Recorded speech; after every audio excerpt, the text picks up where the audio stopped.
Hello friends, আজি আমি data entry ক্লাছত আমি শিকাম ক্লোথিং সেলস রিপোর্ট কেনেকে বনায়। ক্লোথিং সেলস রিপোর্ট মানে ধৰক আমাৰ এটা কাপোৰৰ দোকান আছে। তো কাপোৰৰ দোকানত আমি যেতিয়া বস্তুবিলাক চেল কৰিম, কাপোৰ চেল কৰিম, সেই চেল বিলাকৰ এটা ৰিপৰ্ট বনাই কেনেকে আমি ৰাখিম, ডেইলি সেলছৰ ৰিপৰ্টটো কেনেকে বনাম আজি দেখাম সেলস ৰিপৰ্ট অৰ্থাৎ ক্লোথিং সেলস ৰিপৰ্ট কাপোৰৰ দোকানৰ পৰা যিটো সেলস ৰিপৰ্ট হ'ব এনেকে আমি বনাই দেখাম। তো প্ৰথমতে আমি ইয়াতে লিখিব লাগিব ক্লোথিং সেলস ৰিপৰ্ট। আমি ইয়াতে লিখিলো লিখিম clothing sales report clothing cell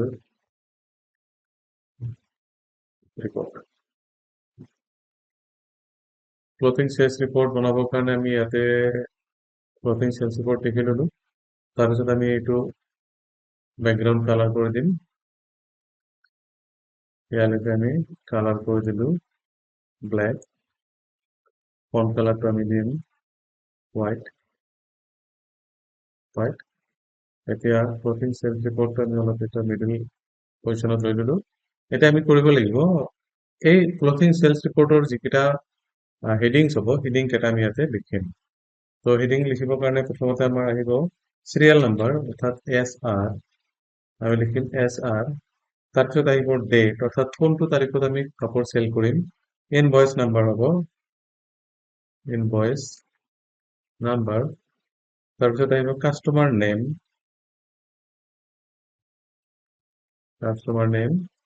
তাৰপিছত আমি দিম কণ্টেক্ট নাম্বাৰ,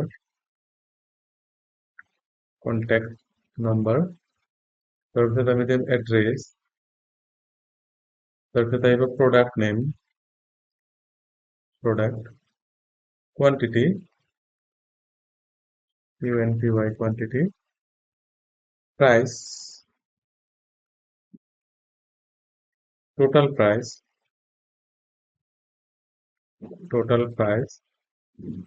তাৰপিছত আহিব GST। যদি GST তাতে লগোৱা হয় GST দিব লাগিব বা ভেট দিব লাগিব। Total amount, pay balance. এইকেইটা হ'ল আমাৰ হেডিং। এই হেডিং কেইটাৰ কাৰণে আমি প্ৰথমতে আমি চিৰিয়েল নাম্বাৰটো অলপ সৰু কৰি দিওঁ। ডেটটো অলপ ডাঙৰ হ'ব। ইনভয়েচ নাম্বাৰটো ইমান ৰাখি দিলোঁ। নেম অফ দ্য কাষ্টমাৰ অলপ ডাঙৰ হ'ব। Contact number, address, product quantity, price, total price, GST, total amount, pay. ইয়াতে পে হ'ব অকল পে। নেক্সট চেলত হ'ব বেলেঞ্চ, বেলেঞ্চ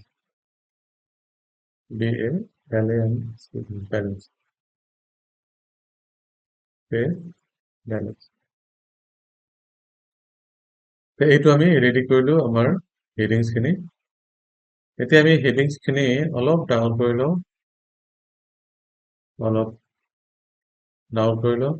বোল্ড কৰি ললো। আমি চেণ্টাৰ কৰি দিলো গোটেইখিনি। এটা কাষ্টমাৰ নেমটো আৰু অলপ ডাঙৰ কৰি লওঁ, কণ্টেক্ট নাম্বাৰটো, address,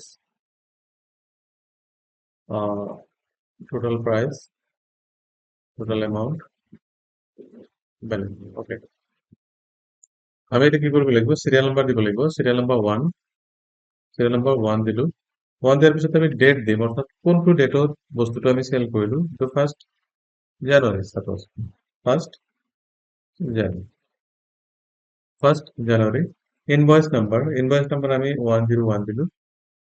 customer name Raju Srivastava. Contact number 678910। Address, প্ৰডাক্টটো আমি কি দিম, সাপোজ প্ৰডাক্টটো আমি দিলো KY 001। প্ৰডাক্ট নেম, কোৱান্টিটি, কিমান কোৱান্টিটি চেল হ'ল, সাপোজ 2। ইয়াতে প্ৰাইচ 1200 টোটাল প্ৰাইচ আমি ওলাব লাগিব। আৰু ইয়াতে এটা বস্তু জিএসটি, আমি যদি ইয়াতে জিএসটি লওঁ, জিএসটি ধৰক আমি ইয়াতে লিখিম 12.5%, জিএসটি 12.5%, জিএসটি জিএসটি কিমান পাৰ্চেণ্ট? 12.5%। তাৰপিছত টোটাল এমাউণ্ট, আমি ইয়াতে টোটাল প্ৰাইচ উলিয়াব লাগিব। টোটাল প্ৰাইচ ইকুৱেল টু কি হ'ব? Quantity into price, quantity into equal to quantity multiply price, quantity into price, total price ওলাই গ'ল। তাৰপিছত যিটো প্ৰাইচ ওলাইছে এই প্ৰাইচৰ ওপৰত কিমান হ'ব? জিএসটি 12.5%। ইন কেছ অফ যদি জিএসটি 12.5% হয়, তেতিয়া টোটাল এমাউণ্ট যিটো ওলাব এই টোটাল এমাউণ্টৰ ওপৰত 12.5% জিএসটি ওলাব। তো আমি এইটো ক্লিক কৰিব লাগিব।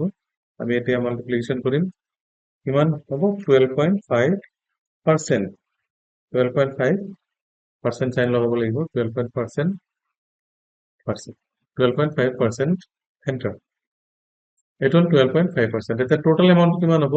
Total price plus GST, total price যিমান হ'ব প্লাছ জিএসটি হ'ব। আমি ইকুৱেল টু দিম, equal to the total price plus GST, total price plus GST equal to total amount. এতিয়া যদি মানুহজনে পেমেণ্ট কৰে, ছাপ'জ 2000 পেমেণ্ট কৰিলে, এতিয়া মানুহজনে পেমেণ্ট কৰিলে কিমান? 2000। ৰেষ্ট এমাউণ্ট কিমান থাকিব? বেলেঞ্চ আমি ইয়াতে দিব লাগিব, equal to total amount minus paid amount, total amount paid amount, then balance is 700। এনেকে আমি যদি পাঁচটা সেলস আমি ইয়াতে কৰিব বিচাৰো, তেতিয়াহ'লে আমি এনেকে 1 to 5 পাঁচটা সেলস আমি কৰিম। তো গোটেইখিনি আমি এনেকে সিলেক্ট কৰিব লাগিব। সিলেক্ট কৰি আমি ইয়াতে ফিল অল বৰ্ডাৰ্ছ আমি কৰিম, অল বৰ্ডাৰ্ছ কৰি অলপ ডাঙৰ কৰি দিওঁ, লিখাটো অলপ ডাঙৰ হৈ গ'ল। এতিয়া আমি ইয়াতে বহাব লাগিব, সাপোজ 1 জানুৱাৰীতে আমি গোটেইকেইটা চেল কৰিম, জানুৱাৰী 1 যেন। তাৰপিছত আমি ইয়াতে 103 প্ৰডাক্ট ইনভয়েচ নাম্বাৰ 102 আৰু 102 দিলো। তাৰপিছত দিলো অনিমেষ সিং। তাৰপিছত আমাৰ ইয়াতে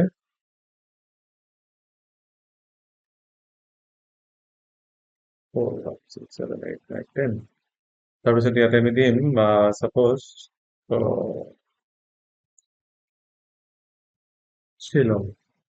তাৰপিছত ইয়াতে প্ৰডাক্ট নেম হ'ব, product name suppose SV203 product. এটা কোৱান্টিটি দিম আমি 3। পাৰ কোৱান্টিটি অৰ্থাৎ পাৰ পিছৰ দাম আছিলে কিমান? 255। নহ'লে আমি ইয়াতে দিম 2499, 2499। ইয়াতে টোটাল প্ৰাইচটো কেনেকে ওলাম? সেম ফৰ্মুলা আমি ইয়াতে দিব লাগিব, ইকুৱেল টু দিব লাগিব। ইকুৱেল টু দিয়াৰ পিছত ইয়াতে quantity into price, quantity into price, এইটো হ'ল টোটাল প্ৰাইচ। এতিয়া তাৰ জিএসটি কিমান হ'ব? এইটোৰ লগত হ'ব equal to total price into 12.5%, 12.5%, enter. এইটো হ'ল টোটাল জিএসটি। ইয়াতে আমি দিব লাগিব এমাউণ্ট, এতিয়া এমাউণ্ট ইকুৱেল টু কি হ'ব? Total price plus GST, total price plus GST,